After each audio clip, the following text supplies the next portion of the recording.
What you hear is the rich, melodic voice of Roy Hamilton, known through his 15-year singing career as the Golden Boy of Song, Mr. Rock and Roll, and the Gentle Giant.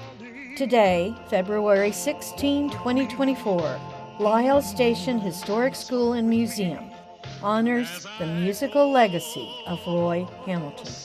Like many others, Hamilton began his singing career in his church choir, although he also climbed into the boxing ring and earned 6 victories as an amateur heavyweight.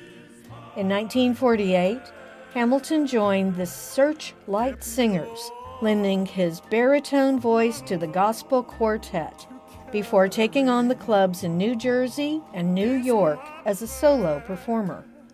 His first hit, You'll Never Walk Alone, the first of over 50 single recordings, hit number 1 on the R&B chart and was a pop success. His renditions of Unchained Melody, Don't Let Go, You Can Have Her, Hurt, Ebb Tide, If I Loved You, Forgive This Fool, and Without a Song assured his success as both a rock and rhythm and blues performer. Not surprisingly, considering his youth, Hamilton also recorded gospel songs such as My Prayer and You'll Never Walk Alone.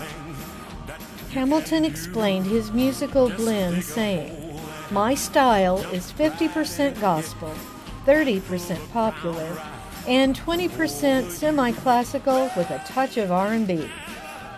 Hamilton's rendition of Ebb Tide at the Chicago Soldier Field Star Night concert brought the crowd of 82,000 to their feet.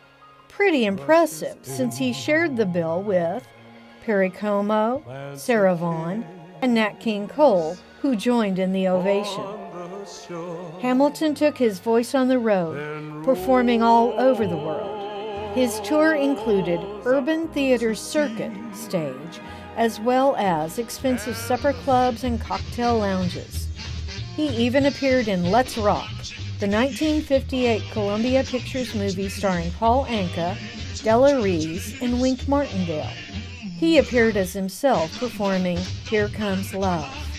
Hamilton influenced others, such as Elvis Presley, Sam Cooke, and the Righteous Brothers.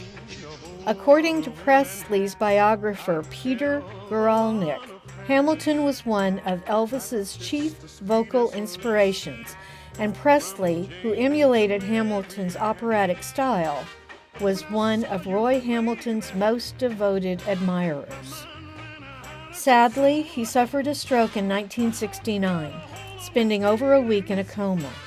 Presley sent Hamilton's wife a rose every day he was hospitalized, and after he passed away from complications of the stroke, Presley sent her flowers for 6 months.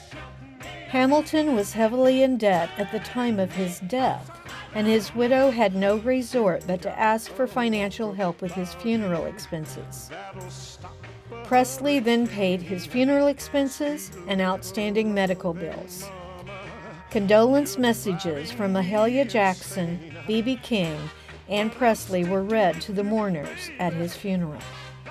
Roy Hamilton's contributions to music can be seen and heard when watching or listening to Brooke Benton, Elvis Presley, Jackie Wilson, the Righteous Brothers, and many others.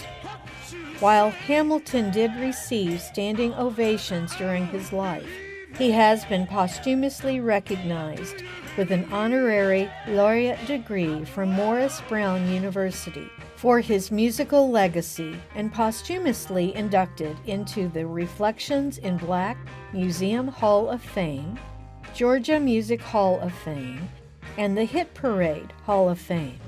The Rock and Roll Hall of Fame has yet to honor him with an induction, but his fans have a petition which they hope will lead to that posthumous honor.